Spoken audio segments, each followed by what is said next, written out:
Warriors of the People's National Party, good night to each and every one of you.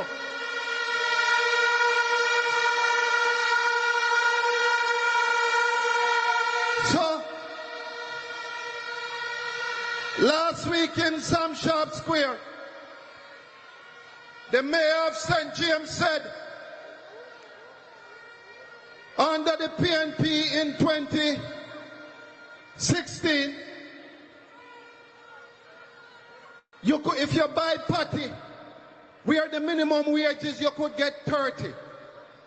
But under the JLP now, in 2025, you would get 53 patty.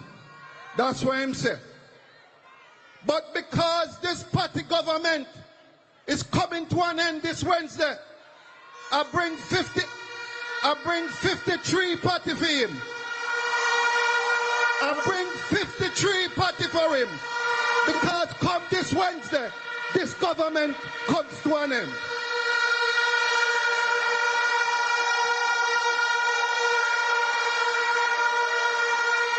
So,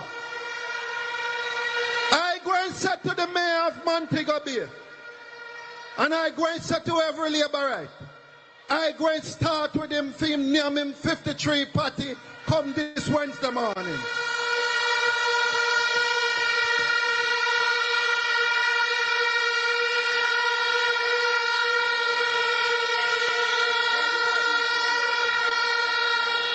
Comrades,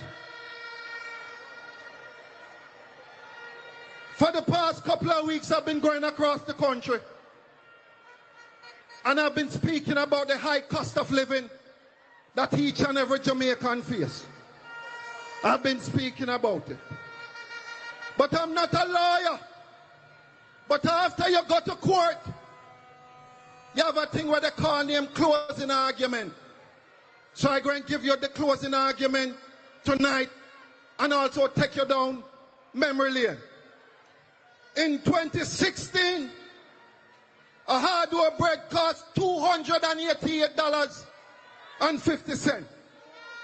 In 2025, when they're asking you for a third term, a loaf of bread costs $700 under the Labour Party.